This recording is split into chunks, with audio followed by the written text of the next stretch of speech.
Nesse vídeo eu resolvi analisar a carteira do Bruno, o criador do canal Bruno OM no YouTube, que inclusive está todo disponível no canal dele nesse último vídeo aqui que ele postou. Será que o Bruno está investindo bem? Será que eu faria igual? É isso que a gente vai ver no vídeo de hoje.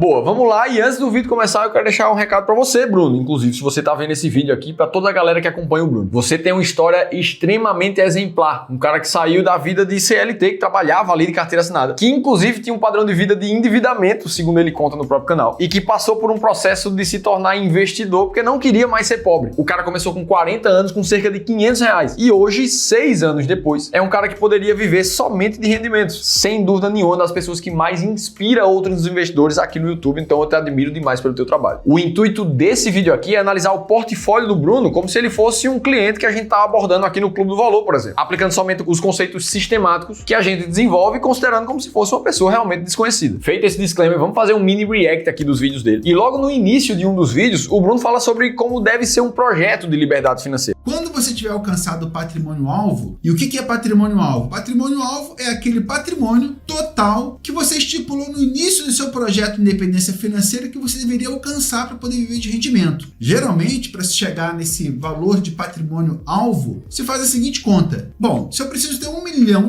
para receber um rendimento de aproximadamente 10 mil por mês, então eu preciso ter R$1,5 milhão para receber um rendimento de 15 aproximadamente. Isso aqui é importantíssimo. Todo tipo de investimento de longo prazo precisa partir de um plano. E tudo começa com um patrimônio-alvo, que depende do padrão de vida que você quer ter. A única coisa que eu preciso discordar do Bruno aqui é a conta que ele faz. Ele faz um cálculo que considera uma geração de renda passiva de 1% ao mês em cima do patrimônio que você tem investido. Se a gente for pegar na prática, em fundos imobiliários, por exemplo, tem muitos casos realmente que isso acontece. Vamos olhar aqui o próprio caso do MXRF11, o fundo de imobiliário mais popular do Brasil. O que a gente vai ver aqui é que, pelo menos nesse último ano, várias vezes por mês, o dividend yield desse fundo chegou a algo muito próximo de 1% ou até mais do que isso em vários e vários momentos. Como esse dividendo é isento de imposto de renda para pessoa física, então você vai receber 1% ali na conta. Para cada R$1 milhão que você está investido, você tem uma renda passiva ali de R$10 mil. O grande ponto é que não é todo esse rendimento que você pode usar, que você pode gastar. Aí para a gente entender o porquê disso, é só a gente olhar o gráfico histórico do MXRF11 aqui, ó, que data desde 2012, pelo menos aqui no Google. E o que a gente vai ver é que entre altas e baixas, o fundo ficou basicamente de lado nesse tempo todo, valendo algo muito próximo a R$10 por cota. Ora, se você tivesse R$1 milhão investidos lá em 2012, você já receberia os mesmos R$10 mil de renda passiva naquela época e estaria, inclusive, recebendo os mesmos R$10 mil hoje. O grande ponto é que 14 anos se passaram entre essas épocas e a tua renda passiva é nominalmente a mesma. Quando, na verdade, R$10 mil numa data de maio de 2012 deveriam valer mais de R$20 mil hoje. Então, só para ter o mesmo poder de compra, a tua renda passiva precisaria ter dobrado nesse período e ela ficou no mesmo lugar. Tô te dizendo isso porque, na verdade, para fazer a conta do patrimônio-alvo de uma forma mais segura e assertiva, um número um pouco mais próximo da realidade é você usar um 0,5% ao mês. Ou seja, para cada R$1 milhão que você tem investido, você vai tirar uma renda passiva ali de R$5 mil.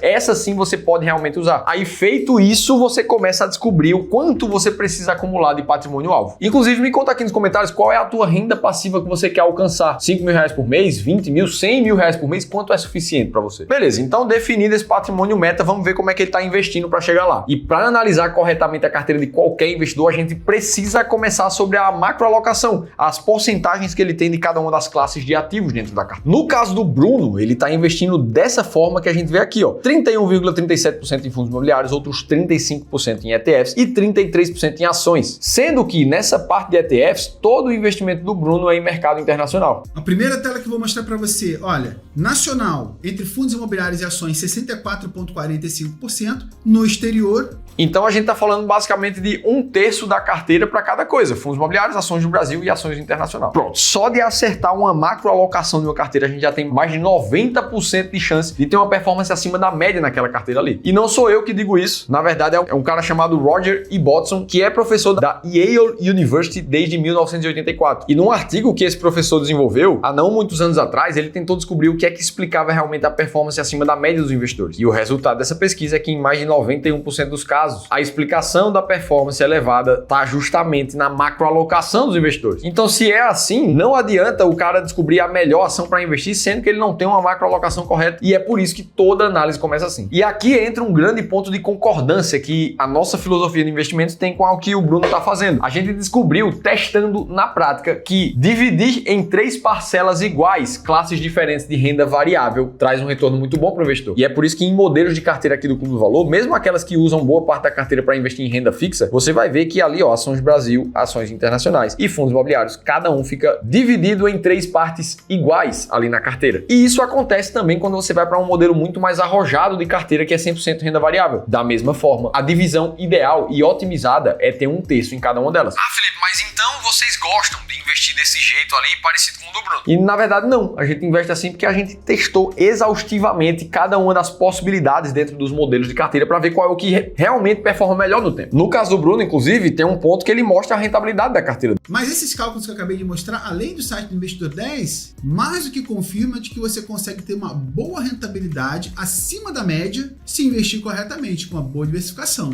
Novamente mostrando aqui, a gente pode olhar por Ibovespa e minha carteira, uma rentabilidade de 6,69 nesse momento, em apenas 7 meses, enquanto que o Ibovespa em 7 meses está caindo menos 2,39. E aqui entra mais um ponto de concordância. Uma diversificação inteligente leva o investidor a uma performance melhor de carteira. Nos nossos testes, uma carteira arrojada parecida com a do Bruno, puxando desde 2010 ali, teve uma performance de mais de 4 vezes o que o próprio índice Ibovespa rendeu no período, chegando a um retorno anual bruto de 17,4% ao ano, e quando a gente descontar a inflação, de mais de 10,8%. E cada investidor só consegue fazer isso porque se baseou uma macroalocação correta. Beleza, então a macroalocação do Bruno, ela tá no nosso ponto de vista de forma corretíssima. Agora vamos olhar um pouco para a microalocação dele, como é que ele escolhe as ações dos fundos imobiliários que vão entrar na carteira. Mas o mais importante que todo mundo entenda é que o Bruno, ele é muito mais próximo de um profissional de mercado financeiro, afinal de contas ele tem um dos maiores canais de finanças e de investimentos aqui do YouTube do Brasil. E eu tenho certeza absoluta que ele tira boa parte do tempo dele para estudar e entender sobre investimentos e produzir o que ele faz. Só que investir não é somente para especialista. E é por isso que a gente aqui no Clube do Valor defende e usa estratégias sistemáticas para investir quase 3 bilhões de reais dos nossos clientes de consultoria e gestão. E são essas estratégias que tiram qualquer viés emocional do que o Ramiro acha ou do que outras 170 pessoas que trabalham aqui no clube acham, com foco 100% em números, em dados testados no passado. Visto isso, se você é uma pessoa física comum que está focado no seu trabalho, em melhorar sua renda ali no seu dia a dia, porque sabe que desse jeito é que você realmente vai acelerar o teu caminho para a liberdade financeira, e você não tem tempo ou expertise suficiente para montar você mesmo 100% a tua carteira de investimentos, ter clareza de qual ativo comprar, qual ativo vender e quando fazer isso, aí eu preciso te convidar para participar de uma consultoria gratuita. Fazendo uma leitura desse QR Code que está aparecendo aqui na tela, você vai se inscrever para uma das nossas vagas, onde a gente tira 1 hora de um dos nossos especialistas de investimentos para olhar para o teu caso de forma individual e ver como é que você pode investir melhor, baseado em estratégias testadas. Vai ter um link na descrição do vídeo para você também. Beleza, agora vamos dar uma olhada em quais são os ativos dentro de cada uma das classes do Bruno. Na parte de investimentos internacionais, ele investe 100% em IVVB11, que é um ETF que expõe ele ali ao mercado americano. A gente é muito a favor dessa forma de investir também. Inclusive tem um vídeo que a gente já falou sobre isso. Eu vou deixar ele aqui em algum lugar para você entender o que a gente acha sobre IVVB. Já na parte de ações do Brasil, é essa árvore de ativos que ele tem ali, totalizando 20 ações diferentes. Ponto muito legal aqui é a distribuição de pesos na carteira. Você vê que não tem nenhuma distorção, elas são praticamente todas com um peso muito similar. Nos fundos imobiliários a gente vê algo parecido, são 15 diferentes fundos, cada um com exposição muito próxima também, sem concentração de ativos. E aqui entra um outro ponto de concordância muito grande que a nossa filosofia tem com a do Bruno. A gente prefere o tipo de alocação que se chama de equal weight, que é basicamente você ter o mesmo peso em todos os ativos dentro de uma microalocação. Toda vez que o mercado apresenta alguma distorção, alguém se valoriza ou cai demais, você vai lá e ajusta com rebalanceamento. Como o Bruno também comenta aqui nesse take do vídeo. São 20 empresas aproximadamente. Nenhuma delas com grande exposição. Quando tem muita exposição, eu vendo um pedacinho.